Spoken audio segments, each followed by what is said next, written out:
Now we're almost on the last checkpoint. The seventh checkpoint, you need to check to make inferences. Okay?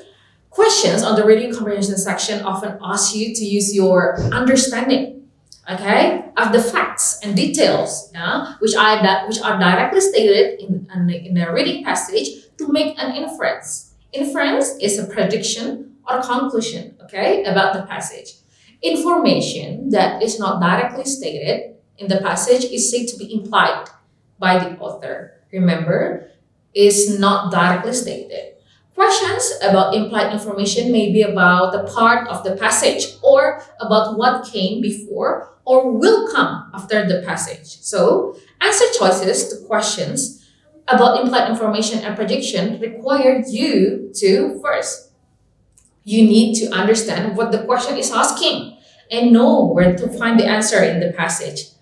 Number two, you must relate the information in the answer to a synonym or paraphrase, okay? Synonym or paraphrase of information in the passage.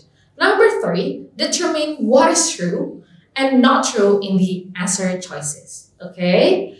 So that's how, okay, the answer choices. Okay, questions that ask you to make an inference or to predict are often worded in the following ways. First, which of the following can be inferred from the passage? Second, it can be inferred from the passage that, okay, and then what did the paragraph preceding the passage most probably discuss?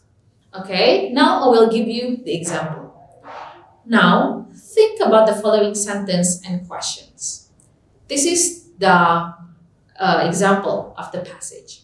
In last year's competition, of the 5 contestants chosen, 1 was from White Springs, 2 from other towns in Idaho, and the rest from neighboring areas of the Pacific Northwest. The question: what probably preceded this sentence? Okay, so what probably preceded this sentence? What is actually being discussed before this passage? So the answer is, you may answer with, well, you can infer the information given before the sentence was probably, because this is inferences, making inference. So you make a prediction. So, well, probably the information given before the sentence was probably about contestants in this year's competition based on the phrase in last year's competition. Okay, so that's how you make inferences. You make a prediction by yourself, and the kind of question you actually make a prediction by yourself, and which one is the most logical and suitable ones for the passage. And the last one is the 8th checkpoint. You must check the attitude. Whose attitude? The author. Okay, you must check the attitude of the author, and aside from that, you must know the tone of the passage. Okay, some passages the author may express how or he feels about the topic. Okay, how the author feels about the topic, ideas, or issues that he or she has written about. In these passages, you should look for words that show an emotion or a strong point of view. Answer choices about the attitude of the author and the tone of the passage require you to first understand the meaning of the word used to describe the attitude of the author and the tone of the passage, emotion. Okay. The second one, you must be able to recognize the key vocabulary that reflects attitude or tone. The key vocabulary. Okay, the questions are often worded this way. Which of the following best describes that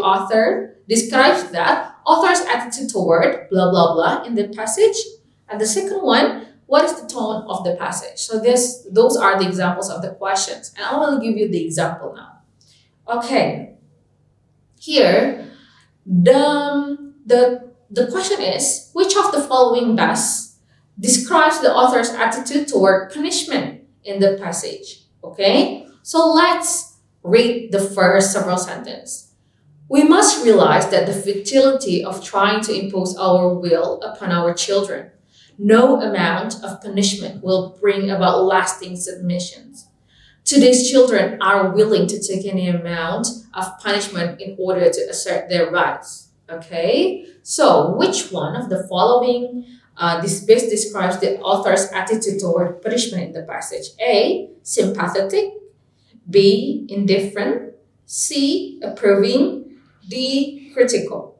Okay, after reading the first several sentences, keywords and phrases in the passage that will help you understand the author's attitude are: the futility of trying to impose our will. No amount of punishment will bring about lasting submission. Parents may mistakenly hope. Okay, so the author's statement is about punishment, show that he or she is against punishment and thinks punishment is ineffective. So the most suitable answer, the most correct answer is D, critical. The author is being critical towards children being given punishment. Okay, so that's for number one. That's how to describe the author's attitude. And now let's move on to the second question. What is the tone of the passage? Yeah, A, descriptive. B, sarcastic. C, cautionary. D, informational. Okay, so after reading the first sentences, we must know that throughout the passage, the author is warning parents not to use punishment because it is ineffective. The tone of the passage reflects this warning. Hence, the correct answer to this question is C, cautionary. Yeah, because the author reflects the warning. Okay, so that's all for the checkpoints of reading comprehension section, and that marks the end of the strategies for acing PTESOL test. Yeah, we have come a long way, so I hope you guys can learn from this. Thank you.